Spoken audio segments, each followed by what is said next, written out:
नमस्कार। न्यूज़ार के खास कार्यक्रम मुद्दा ऑन टाइम में आपका स्वागत है। मैं हूं देवेंद्र कुशवाहा। अमित शाह 3 दिन के कर्नाटक दौरे पर हैं। दौरे के दूसरे दिन उन्होंने बागलकोट में चुनावी रैली को संबोधित किया।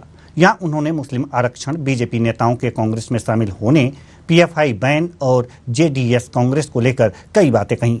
क्या कहा और क्या है उनके निहितार्थ, जानेंगे इसी कार्यक्रम में। तो आइए शुरू करते हैं कर्नाटक में शाहनामा।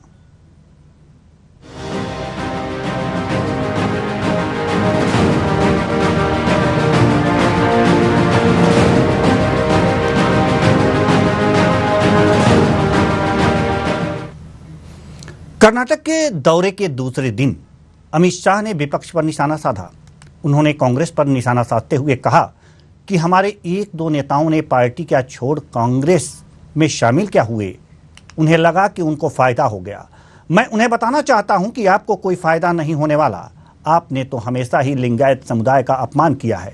इतने लंबे शासनकाल में सिर्फ 2 ही लिंगायत मुख्यमंत्री दिए और दोनों को ही अपमानित करके पार्टी से निकाल दिया। अमित शाह ने कहा कि भाजपा ने जब येदियुरप्पा जी को मुख्यमंत्री बनाया तब जेडीएस का उपयोग करके कांग्रेस ने ही उन्हें पद से हटाने पर मजबूर कर दिया था और आज वह हमारे ही पुराने नेताओं का इस्तेमाल करके चुनाव जीतना चाहती है। सुनिए अमित शाह ने क्या कहा।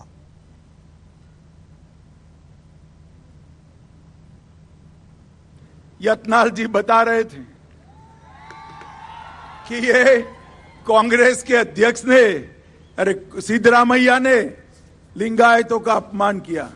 यत्नाल जी, इसमें आपको नई बात क्या है? इन्होंने निजलिंगप्पा का भी अपमान किया था, इन्होंने वीरेंद्र पाटिल का भी अपमान किया था, इन्होंने येदियुरप्पा जी को कुर्सी पर से नीचे उतारने का काम किया था। कांग्रेस पार्टी हमेशा लिंगायतों का अपमान करती रही है और आज हमारे 1-2 नेता वहां चले गए, उनको लगता है कि जीत जाएंगे। अमित शाह ने कहा कि अभी अभी हमारी सरकार ने वोट बैंक के लालच में पड़े बगैर धर्म के आधार पर दिए गए 4% मुस्लिम आरक्षण को खत्म किया है। हम मानते हैं कि धर्म के आधार पर रिजर्वेशन नहीं होना चाहिए और मुस्लिम रिजर्वेशन हटाकर SC ST वो लिंगा और लिंगायत के रिजर्वेशन में बढ़ोतरी करने का काम भाजपा ने किया है। अमित शाह ने कहा है कि कांग्रेस पार्टी के अध्यक्ष कहते हैं कि अगर कांग्रेस पार्टी पूर्ण बहुमत में आई तो मुस्लिम रिजर्वेशन फिर से आएगा। मैं पूछना चाहता हूं कि आप मुस्लिम का 4% आरक्षण वापस लाओगे तो किसका कम करोगे? सुनिए। अभी अभी हमने आरक्षण के अंदर, रिजर्वेशन के अंदर बहुत बड़ा बदलाव किया। ये हमारे यत्नाल जी मेरे पीछे पड़ गए थे, मेरे घर पर आए कि अन्याय हो रहा है, मुस्लिम रिजर्वेशन क्यों? धर्म के आधार पर संविधान किसी को रिजर्वेशन की अनुमति नहीं देता है, मगर ये कांग्रेस पार्टी ने वोट बैंक के आधार पर वोट बैंक प्राप्त करने के लिए मुस्लिम रिजर्वेशन किया था। भारतीय जनता पार्टी की सरकार ने 4% मुस्लिम रिजर्वेशन को कैंसल कर लिंगायत, वोकलिगा, तलवारा परिवार और दलित समाज सबके आरक्षण में बढ़ोतरी की, बढ़ाया है। मुझे बताओ भाई, ये अच्छा किया या बुरा किया? जोर से बोलो, अच्छा किया या बुरा किया? ये रिजर्वेशन बढ़ा हुआ रहना चाहिए या नहीं रहना चाहिए? एक कांग्रेस के अध्यक्ष कहते हैं कि हमारी सरकार आएगी और सरकार आने के बाद फिर से मुस्लिम रिजर्वेशन दे देंगे और लिंगायत, वोकलिगा, SC और ST का कम कर देंगे। ऐसा करना चाहिए भाई? जरा बोलो, करना चाहिए? करना चाहिए? आप चिंता मत करो, कांग्रेस की सरकार भी नहीं आनी है और रिजर्वेशन कम भी नहीं होना है। शाह बोले कि दक्षिण में किसी राज्य को पीएफआई से सबसे ज्यादा खतरा था तो कर्नाटक को था। मोदी जी ने पीएफआई पर बैन लगाया। अगर कांग्रेस गलती से भी आ गई तो ऑल टाइम हाई करप्शन होगा, तुष्टीकरण होगा और पूरा कर्नाटक दंगों से ग्रस्त होगा। क्या आप चाहते हैं कि पीएफआई से बैन हट जाए? उन्होंने सारे पीएफआई वालों को छोड़ दिया था। भारतीय जनता पार्टी की सरकार ने चुन चुन कर फिर से जेल में डालने का काम किया है। अब ये रिवर्स गियर की सरकार कहती है कि हम आएंगे तो पीएफआई पर से बैन हटा लेंगे। भाई हटाना चाहिए बैन, हटाना चाहिए। ये पीएफआई जो है ये पूरे कर्नाटक के लिए खतरे की घंटी है, खतरे की घंटी है। परंतु कांग्रेस पार्टी वोट बैंक की राजनीति के लिए पीएफआई के लोगों को प्रोत्साहन दे रही थी। मैं कर्नाटक वालों को कहने आया हूं कि आप चिंता मत करिए, पीएफआई का बैन नहीं हटने वाला है। मोदी जी के शासन में कर्नाटक की सुरक्षा जस की तस रहने वाली है। तो कर्नाटक के दूसरे दिन के दौरे पर अमित शाह ने कांग्रेस पर खूब निशाना साधा। पीएफआई की भी बात करी, कांग्रेस की बात करी, मुस्लिम आरक्षण की बात करी। लेकिन मुस्लिम आरक्षण की बात करते हुए उन्होंने एक बात कहा जो स्पष्ट आपको पहले ही बता देना चाहता हूं, डिबेट शुरू करने से पहले। उन्होंने कहा कि धर्म के आधार पर संवैधानिक रूप से आरक्षण नहीं दिया जा सकता, लेकिन इसको जो बीजेपी की सरकार है इसने मुस्लिम आरक्षण हटा दिया है, लेकिन अगर कांग्रेस आएगी तो पुनः मुस्लिम आरक्षण लागू करेगी, ऐसा उसका कहना है। यानी कि गैर संवैधानिक काम करेगी। यह सवाल है और इसका जवाब हम लेंगे। यह महत्वपूर्ण सवाल है। तमाम बातों पर जो अमित शाह ने कर्नाटक दौरे के दौरान रैली को संबोधित करते हुए कहा है, इस पर तमाम सवाल उठ रहे हैं और इनका उत्तर जानने की हम कोशिश करेंगे आज इस कार्यक्रम में। और इस पर चर्चा के लिए हमारे साथ जो मेहमान जुड़े हुए हैं, संदीप वर्मा नेता बीजेपी, मलिक जावेद प्रवक्ता कांग्रेस, डॉक्टर आलोक सोती राजनीतिक विश्लेषक, तीनों मेहमानों का बहुत बहुत स्वागत है हमारे इस कार्यक्रम में। चर्चा की शुरुआत करते हैं। सबसे पहले मलिक जावेद प्रवक्ता कांग्रेस। मलिक जावेद जी, कर्नाटक में अमित शाह ने कांग्रेस पर करारा हमला किया है, चाहे धार्मिक आरक्षण हो या फिर पीएफआई हो या फिर लिंगायत समुदाय के अपमान की बात हो, ये तमाम बातें रखी हैं। क्या कहेंगे आप?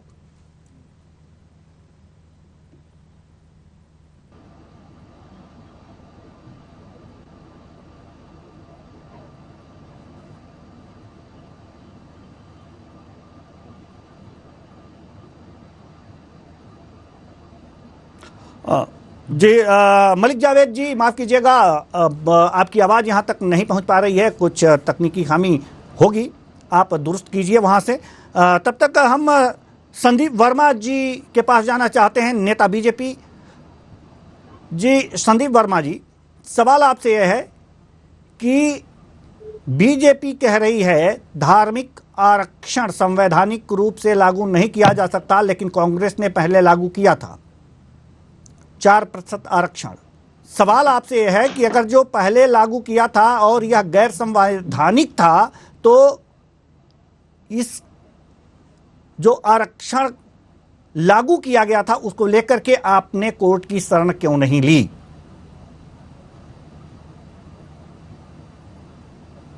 जी देवेंद्र जी, मेरा मानना यह है,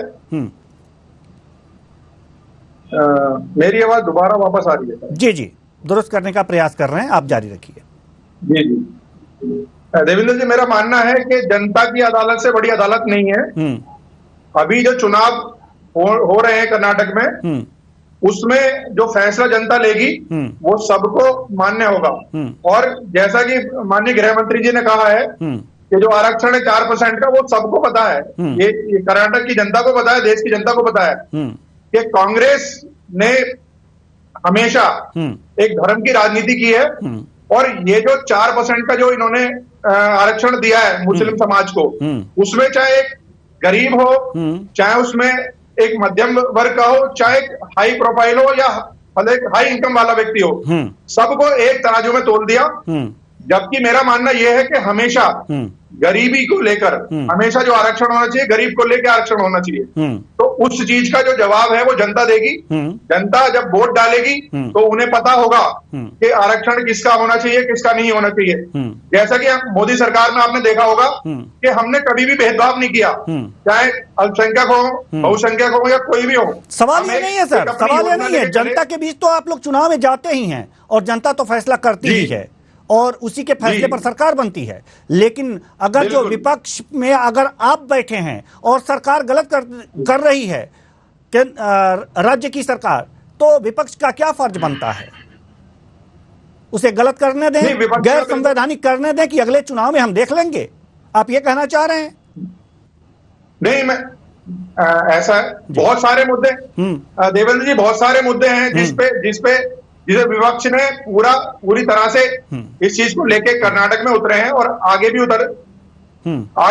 उतरे थे पहले भी। मगर अब जब ये चुनाव हो रहे हैं तो इससे अच्छा ऑप्शन एक क्या होगा कि जनता के बीच जाकर उनकी जितनी भी खामियां हैं, कांग्रेस ने जो भी पीछे किया है उसको दुरुस्त करने के लिए जनता के लिए जा रहे हैं और जनता से इस चीज की अपील कर रहे हैं कि हमारी सरकार आएगी तो हम इस जो आपका आरक्षण है इसे खत्म करेंगे और उस आरक्षण को गरीबी के आधार पर जो भी लिंगायत समाज है उसके लिए या और जो समाज जिन्हें इनकी जरूरत है उसको ये लागू करेंगे। जी, इन्होंने आरक्षण खत्म किया है बीजेपी ने। जी सर, सवाल हम मलिक जावेद जी से लेना चाहेंगे क्योंकि आपकी आवाज़ हम तक सुनाई दे रही है, क्योंकि जो आपकी हंसी है बहुत कुछ बयां कर रही है। आपकी हंसी जो है बहुत बयां कर रही है, लेकिन अमित शाह जी ने जो कांग्रेस पर तंज कसा है उस पे आप क्या कहेंगे? पहले ये बताइए, उसके बाद अपने हंसी का राज बताइएगा।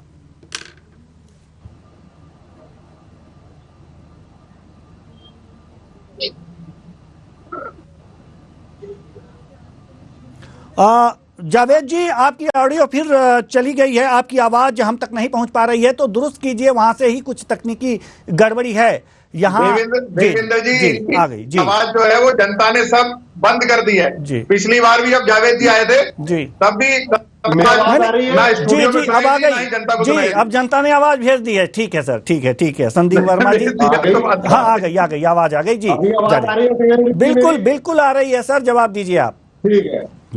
हाँ, मैं इसलिए हंस रहा हूं कि गृह मंत्री जी का जो हार है कर्नाटक में उसकी वजह से वो बौखला रहे हैं और घबरा रहे हैं। सी वोटर का सर्वे 153 सीटें कांग्रेस को दिखा रहा है और वो कह रहे हैं 1-2 नेता आ गए। 20 से ज्यादा भाजपा के नेता में भगदड़ मच चुकी है और मुख्यमंत्री हो, पूर्व डिप्टी सीएम हो, सब कांग्रेस में शामिल हो रहे हैं। वो क्यों हो रहे हैं? वो इसलिए हो रहे हैं भ्रष्टाचार के, इनसे भाजपा के भ्रष्टाचार से भाजपा के नेता और कार्यकर्ता भी परेशान है। और एक संतोष पाटिल थे जिन्होंने आरोप लगाया था ईश्वरप्पा पे कि 40% का कमीशन लेकर उन्होंने सुसाइड कर लिया था। उससे मोदी जी फोन पे बात कर रहे थे, इससे पता लग रहा था। सत्यपाल मलिक जी ने कहा था कि मोदी जी को कोई नफरत नहीं है भ्रष्टाचार से। मैं आरक्षण पे आ जाता हूं। भाजपा का झूठ इतना है कि इतना झूठ बोलते हैं कि शायद ही इनसे कोई झूठ में नंबर 1, पूरी दुनिया में नंबर 1 झूठ नहीं है। ये कह रहे धर्म के आधार पे आरक्षण दिया था। अरे भाई 30 साल से आरक्षण था, वो ये EWS के आधार पे था, इकोनॉमिकली वीकर सोसाइटी के आधार पे आरक्षण का। दूसरा, सुप्रीम कोर्ट में ये ऑर्डर स्टे हो गया, सुप्रीम कोर्ट ने तल्ख टिप्पणी की है। सुप्रीम कोर्ट ने कहा है ये जो ऑर्डर पास किया है आपने आरक्षण रद्द करने का, ये रिस्की है, फ्लॉड है और शेकी है। समझ रहे होंगे जो मैं कह रहा हूं आपको। संविधान में तो आप लोग नहीं मानते हो क्योंकि ये 2B कैटेगरी में रिजर्वेशन दिया गया था जो कि EWS के अंतर्गत आता है। ये संविधान अगर पढ़े होते हमारे गृह मंत्री तो ऐसी बातें नहीं करते। गृह मंत्री का बौखलाना लाजिम है क्योंकि गृह मंत्री से गृह नहीं संभल रहा है। अभी पुंछ में हमला हुआ, 5 जवान शहीद हो गए, जिसको ये कह रहे हैं वहां पे आग लग गई थी गाड़ी में इसलिए हमारे जवान शहीद हो गए, तो ग्रेनेड से हमला था। अपना गृह संभालिए। प्रचार कब तक करेंगे ये झूठा प्रचार? सारे के सारे 40% रिश्वतखोर मंत्री इनके बाहर जा चुके हैं। सब समझ चुके हैं कि 40% कमीशन खोरों की सरकार जाने वाली है और कांग्रेस आने वाली है। जी, जाने वाली है और कांग्रेस आने वाली है। जी, डॉक्टर आलोक सोती राजनीतिक विश्लेषक हैं हमारे साथ। जानना चाहेंगे कि गृह मंत्री से गृह नहीं संभल रहा है, इस बात में कितनी सत्यता है? नहीं, ऐसा नहीं है। गृह मंत्री अपना सही काम कर रहे हैं और जहां तक इस प्रकार की घटनाओं और दुर्घटनाओं की बात होती है बॉर्डर पे, वो जिसको हम लोग part and parcel of duty कहते हैं, क्योंकि इस तरीके की घटनाएं होती रहती हैं। तो हमारे परिवार से भी काफी लोग सेना में हैं और उनको बहुत डिटेल में नहीं जानना चाहूंगा, लेकिन ये हिस्सा होता है, ड्यूटी का हिस्सा होता है, इसमें कोई ऐसी बात नहीं है। तो वो अपना काम ठीक से कर रहे हैं। लेकिन यहाँ चर्चा चल रही कर्नाटका की, और आपने देखा कि बीजेपी दो बड़े इशू लेके चल रही है। एक तो आरक्षण का लेकर चल रही है और दूसरा जो है पीएफआई पे लेकर चल रही है। बीजेपी अपने जो मकसद है, जो अपना ऑब्जेक्टिव है, जिस तरीके का उनका कार्यशैली है, वो बिल्कुल उसी पे खरा उतर रही है। वो चाहती है कि वोटों का पोलराइजेशन हो और विशेषकर वहां पे हिंदू मुस्लिम ना होके वो लिंगायत जो समुदाय है वो वहां डोमिनेटिंग है और डोमिनेट करता रहता है। उस पे ही उनका जो है ज्यादा फोकस है। यहाँ तक रिजर्वेशन का सवाल है, ये बात बिल्कुल सही है कि धर्म के आधार पे जो है भारतीय संविधान में रिजर्वेशन नहीं है। लेकिन फिर भी आप देखिए, जो ओबीसी में जाता है तो कुछ कैटेगरीज ऐसी हैं जो कि मुस्लिम में भी हैं, ओबीसी में आती है। जैसे हमारे उत्तर प्रदेश में अंसारी हैं, वो मुस्लिम समुदाय के हैं, लेकिन ओबीसी की कैटेगरी में उनको भी रिजर्वेशन मिलता है। वहां एग्जैक्टली क्या कर रही थी कांग्रेस की सरकार, ये हमको समझ पता नहीं है। लेकिन जहां तक है कैंसिलेशन का, कैंसिलेशन हुआ, उसके बाद ये मुद्दा जो है सुप्रीम कोर्ट के अंदर पड़ा हुआ है। और दूसरी बात है पीएफआई की, क्योंकि आप देख रहे हैं कि केरला में भी और कर्नाटका में भी अभी भी जो है वहां पे छापे पड़ रहे हैं और उनको नल एंड वाइट किया जा रहा है। लेकिन देखने वाली बात यह है कि वहां पे क्या हो सकता है, क्योंकि ऐसा नहीं कह सकते हैं कि कांग्रेस की स्थिति वहां पे खराब है। कांग्रेस की स्थिति काफी अच्छी है। जेडीएस को भी देखने वाला है। जेडीएस का जो है एससी एसटी में विशेषकर उनका योगदान है। अगर आम भाषा में कहे, जो स्थिति मायावती जी की उत्तर प्रदेश में रहती है बहुजन समाज की, वैसे ही जेडीएस की जो है वहां पे स्थिति बनी रहती। और आपने पिछली बार देखा था कि बहुमत की आंकड़ा पाने के बावजूद भी बीजेपी सरकार नहीं बना पाई थी और जेडीएस जो सबसे कम सीटें पाई थी वो कांग्रेस के साथ मिलकर उसने सरकार चलाई थी। अब यहाँ एक प्रश्न और उठता है कि बीजेपी काफी समय मिल गया था उनकी सरकार चलाने का, तो उस समय उसने इस रिजर्वेशन को क्यों नहीं कैंसिल किया? क्यों इसको केवल इलेक्शन से पूर्व ही इसको कैंसिल करके इसको क्या करना चाहती थी, मुद्दा बनाना चाहती थी। हालांकि वहां के नेताओं ने इस बात की माफी मांगी कि उनसे देर हो गई है और जो इस धर्म के नाम पे दिया है उसको कैंसिल किया गया। तो कुल मिला के देखा है कि बीजेपी अपनी जो उनकी एक धारा है, जो उनकी कार्यशैली है, उसी पे काम कर रही है। अब देखने वाली बात यह है कि आने वाला समय ही बताएगा, क्योंकि कांटे का मुकाबला होगा। 3 पार्टी जब सिस्टम हो जाता है, त्रिकोणीय हो जाता है, तो उस समय किसको बहुमत मिलेगा ये कह पाना बड़ा मुश्किल होता है। जी, यह कह पाना बहुत ही मुश्किल है। लेकिन एक चीज जो अमित शाह जी कह रहे हैं बार बार कि पीएफआई पर बैन मोदी जी की सरकार ने लगाया है और अगर जो सरकार आ गई कांग्रेस की तो बैन हटाएगी। जी मलिक जावेद जी, आवाज आ रही है मेरी? अभी बिल्कुल आ रही है, जवाब दीजिए। तो वही कह रहा हूं मैं देवेंद्र जी, प्रॉब्लम यह है गृह मंत्री जो है इतना झूठ बोलते हैं कि समझ से परे है कि ये बैन हटा दिया, वो बैन हटा दिया। आरएसएस पे भी बैन लगा था, आप लगा दो बैन फिर से। जिसकी आप मूर्ति बनवाते हो, जो हमारे नेता थे कांग्रेस के बहुत बड़े सरदार पटेल, उन्होंने बैन किया था, फिर से बैन कर दो आरएसएस को। अगर इतना बैन का शौक है तो करो बैन। नहीं, पीएफआई पे बैन हटाएगी क्या? कांग्रेस की सरकार आएगी तो हटेगा पीएफआई से बैन? झूठ बोल रहे हैं। यही तो हम कह रहे हैं, इनका काम ही है झूठ बोलना और इवेंट करना, हेडलाइंस मैनेज करना, और इनका कोई काम नहीं है। जी, अपना काम गृह मंत्री हो, देश को संभाले। जी ठीक है। प्रचार कब तक करोगे आप? सुनिए देवेंद्र जी, पता है कौन पार्टी झूठ बोलती है, कौन सच बोलती है? जो मोदी जी ने जो हमारी सरकार ने, भाजपा सरकार ने किया, जो बोला है वो किया है, हमेशा करती आई है।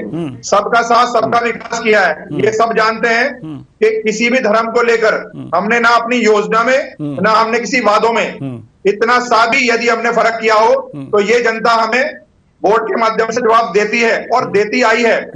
लगातार हर राज्य को हमने किस तरह जीता है, कांग्रेस का सफाया किया है और आगे भी सफाया करते रहेंगे। मेरा मानना यह है, जो गृह मंत्री जी बोल रहे हैं, जो मोदी जी बोलते हैं, उनकी हर बात में सच्चाई होती है। और हम भाजपा का मतलब ही है कि जो वादे हमने किए हैं, जो हम वादे करते हैं, उन्हें पूरा करते हैं, चाहे वो किसी भी समाज का हो, किसी भी धर्म का हो। हम कभी भी धर्म पे, समाज पे राजनीति नहीं करते। हम जो राजनीति करते हैं वो एक भारत को कैसे एक तो पीएफआई विश्व गुरु बनाया जाए, पे बैन भारत का लगाने की विकास वाली कैसे बात हो, है, दुनिया में भारत का नाम कैसे रोशन हो, हम उस चीज को लेके हमेशा आगे बढ़े हैं और बढ़ते रहेंगे। संदीप जी, पीएफआई पे बैन लगाने वाली जहां तक बात है, तो अमित शाह जी कह रहे हैं कि कांग्रेस आएगी और कह रही है कि वो उसकी सरकार आएगी तो बैन लगाएंगे, बैन हटाएंगे, माफ कीजिएगा।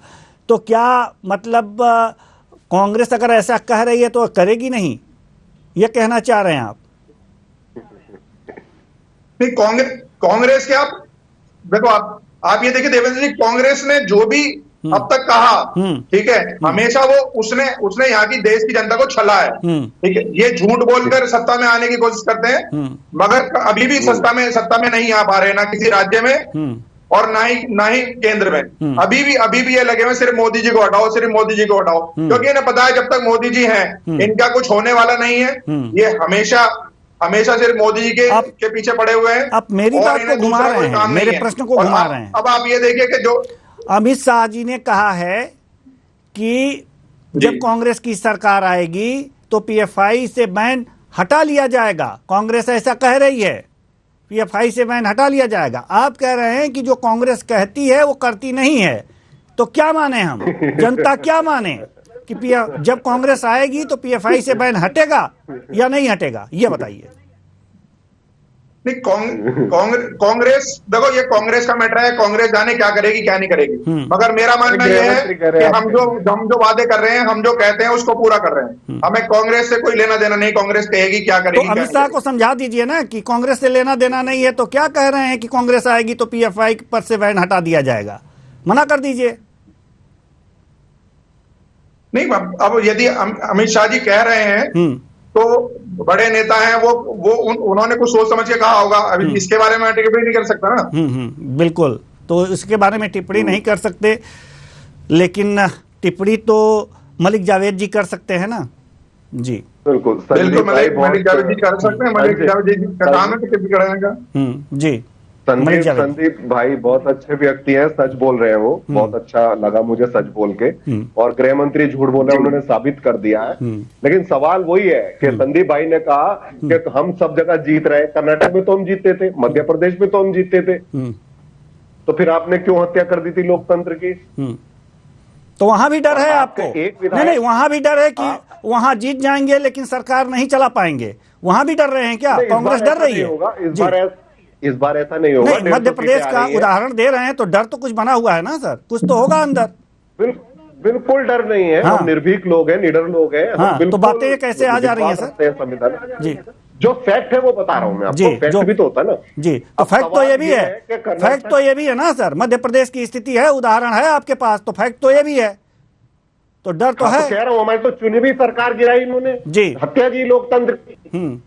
तो दूसरा मेरा पॉइंट यह है कि इनके एक विधायक है कर्नाटक में, वो दावा कर रहे हैं कि मुख्यमंत्री का पद 2,500 करोड़ में मिलता है और कोई भी वोटर अगर भाजपा को वोट करता है उसको 6,000 रुपए दिए जाएंगे। ये पैसा ब्लैक में दिया जाएगा, जीएसटी काट के दिया जाएगा, पेटीएम से दोगे, कहां से दोगे? जो वोटर्स हैं उनको कहां से दोगे? ठीक है, ये भी समझा दो। डॉक्टर आलोक सोती जी के पास बाद में जाएंगे। संदीप वर्मा जी जवाब दीजिए आप। ये अभी जावेद जी कह रहे थे लोकतंत्र की हत्या की है। अब आप इनसे पूछे महाराष्ट्र में इन्होंने क्या किया। जब ये शिवसेना से जाके मिले, ठीक है, और इन्होंने शिवसेना ने, एनसीपी ने, इन्होंने मिलकर सरकार बनाई, तो उसमें इन्होंने क्या किया था? जब इन्होंने लोकतंत्र की हत्या नहीं की। मतलब ये लोकतंत्र की हत्या करेंगे तो बीजेपी भी पीछे नहीं रहेगी, आप ये कहना चाह रहे हैं? नहीं, मैं ये नहीं कहना चाह रहा कि बीजेपी पीछे नहीं। बीजेपी जहां पे भी सरकार बनाने का मौका मिलेगा हमें, हम एक संविधान के तहत हमेशा हमने ये किया है कि लोगों को भाजपा की नीति और रीति के बारे में पता है, और जब हम सरकार में आते हैं तो उनके लिए, जनता की भलाई के लिए काम करते हैं। ये तो ठीक है, लेकिन इससे पहले जो कहा है आपने वो कुछ अटपटा लग रहा था। जी डॉक्टर आलोक संदीप सोती। भाई ने महाराष्ट्र का उदाहरण दिया, बस एक मिनट लूंगा देवेंद्र जी। ठीक है। संदीप भाई ने महाराष्ट्र का उदाहरण दिया। हमने किसी लोकतंत्र की हत्या नहीं की थी, एक मिलीजुली सरकार बनी थी, कॉमन एजेंडे पे बनी थी। आपने 11 विधायक थे जो एकनाथ शिंदे के थे, उनपे सीबीआई ईडी छोड़ रखी थी, सारे केस दर्ज कर रखे थे। वो केस कहां है, वो तो बताइए, उन पर कार्रवाई क्यों नहीं हो रही? एकनाथ शिंदे पे कार्रवाई क्यों नहीं हो रही?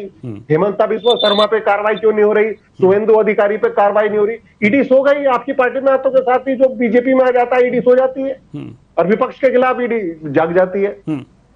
तो ये कहां का लॉजिक है? संविधान में विश्वास करते तो आप ऐसा नहीं करते। ठीक है। संदीप वर्मा जी मुस्कुरा रहे हैं, शायद जवाब नहीं है उनके पास, तो हम डॉक्टर आलोक सोती जी के पास। मेरे पास जवाब है, तो दीजिए। ईडी अपनी कार्रवाई स्वयं करती है, ना ही उसमें सरकार का कोई लेना देना है। ईडी को जो लगता है, जो साक्ष्य मिलते हैं, उसके खिलाफ कार्रवाई करती है, चाहे वो किसी भी पार्टी का हो, चाहे वो सत्ता का हो, चाहे विपक्ष का हो। ठीक है, बहुत अच्छी बात है। 23,000 करोड़ का ड्रग्स मुद्रा पोर्ट से पकड़ा गया, भेजिए ईडी। 20,000 करोड़ शेल कंपनी में अडानी का किस्सा, भेजिए ईडी। हम लोग कर्नाटक चुनाव में हैं। फिर अडानी, अरे आपको सपने में भी अडानी दिखता है क्या? जयशाह के 50,000 करोड़, जयशाह के 50,000 80 करोड़ के बन गए, भेजिए ईडी। तुष्टिकरण करते हो आप उद्योगपतियों का? अरे जावेद जी, आपको सपने में ईडी और अडानी जी और यही दिखते हैं क्या? इसके अलावा कोई और मुद्दा नहीं बचा आपने? दिखता है, हमें देश दिखता है। अरे यदि आपको देश दिखता होता ना जावेद जी, दिखती है तो ये जनता आपको नकारती नहीं। यदि आपको देश दिखता ना, तो आपका सुपड़ा साफ नहीं होता। आप कुछ ही राज्यों में बचे हैं, और वहां भी आपका सुपड़ा साफ होने वाला, आप चिंता ना करिए। कर्नाटक में यदि आपको देश दिखता ना, कर्नाटक में 150 सीट है। यदि देश दिखता तो ये हालत देश की ना होती। जो आपने गड्ढे कर करके छोड़े हैं ना इस देश में, उसे भरने का काम भाजपा कर रही है। 150 लाख करोड़ का लोन ले लिया मोदी जी ने, 150 लाख करोड़ का पिछले 7 सालों में। 10 लाख का सूट पहन रहे हैं मोदी जी, गड्ढे हैं ये। 4,000 करोड़ के जहाज घूम रहे हैं हमारे प्रधानमंत्री जी, ये गड्ढे हैं। आपका 425 करोड़ का उनका आलीशान घर बन रहा है लुटियम दिल्ली में, ये गड्ढे हैं। ठीक है सर, ठीक है, हमारे पास समय की कमी है सर। ये स्थितियां, ये 10 लाख का सूट और ये सब बातें होती रहेंगी, लेकिन हम कर्नाटक चुनाव की बात कर रहे हैं। कर्नाटक चुनाव में क्या स्थितियां हैं, क्या परिस्थितियां हैं, और जो जुबानी जंग चल रही है, इसके बारे में आखिर क्या समीकरण बन बिगड़ रहे हैं, जानना चाहेंगे डॉक्टर आलोक सोती जी से। जी जल्दी से सर।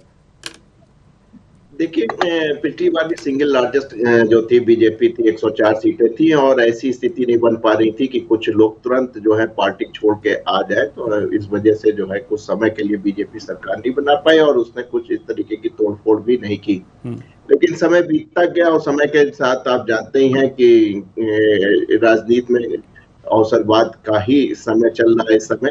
तो अवसर मिला और सरकार बनाई। यही इनके पास अंतोगत्ता वहां भी महाराष्ट्र में भी थी, सिंगल लार्जेस्ट थी, और ये सरकार नहीं बना पाए थे, लेकिन बाद में बनाने में सफल हो गए। तो इस तरीके की परंपरा लोकतंत्र में है, और ये होती रहती है, इसमें कोई बड़ी बात नहीं है। लेकिन देखने वाली ये बात है, क्या आप एक बार अगर हम स्टडी करें, कंपैरेटिवली स्टडी करें, तो उत्तर प्रदेश की देखें कि उत्तर प्रदेश में हमने देखा है कि जब से जो है पूर्ण बहुमत की सरकार आने शुरू हुई है, चाहे कोई भी स्थिति रही हो, लेकिन विकास जो है उत्तर प्रदेश का शुरू हुआ है। जब बहन मायावती जी की सरकार थी पूर्ण बहुमत की, उसमें भी काफी विकास हुआ। उसके बाद अखिलेश सरकार आई, उसमें भी काफी विकास हुआ, और अब जो है योगी की सरकार है और पूर्ण बहुमत की है, इसमें भी काफी विकास हो रहा है। हाँ, कानून व्यवस्था और दुरुस्त हो रही है। तो हमको लगता है कि लोकतंत्र के अंदर जो भी सरकारें हैं, चाहे वो कांग्रेस बीजेपी की हो, जो भी सरकार हो, वो पूर्ण बहुमत की हो, ताकि उसको 5 साल अपनी परियोजनाओं को कार्यान्वित करने का उसको समय मिले। या तो बहुत अच्छा होगा या बहुत खराब होगा। बीच वाली स्थिति जो होती है, वो स्थिति ठीक नहीं होती। तो हम कर्नाटक की जनता से यही गुजारिश करना चाहेंगे कि अपने विवेक का इस्तेमाल करें। आप लोग हमसे बेहतर समझते हैं, क्योंकि आपका वोट है, आपका हक है। जो भी सरकार लाए, जिसको भी आप उचित समझे, उसको पूर्ण बहुमत कराए और पूरे 5 साल काम करने का मौका दें। जी, बहुत बहुत धन्यवाद तीनों मेहमानों का। तीनों मेहमान आए और अपने अपने विचार साझा किए। तो कुल मिलाकर के कर्नाटक में जो शाहनामा है, वो मुस्लिम आरक्षण और PFI पर केंद्रित रहा है। आज का जो उन्होंने भाषण दिया, रैली में जो बातें की, लोगों को अपनी तरफ आकृष्ट करने का काम किया, उस पर कांग्रेस पर तंज कसा, और PFI और मुस्लिम आरक्षण को लेकर कांग्रेस को, विपक्ष को घेरने की कोशिश की। इस कोशिश में कितना कामयाब होते हैं ये तो आने वाला वक्त ही बताएगा। फिलहाल इस कार्यक्रम में इतना ही। मुझे दीजिए इजाजत। नमस्कार।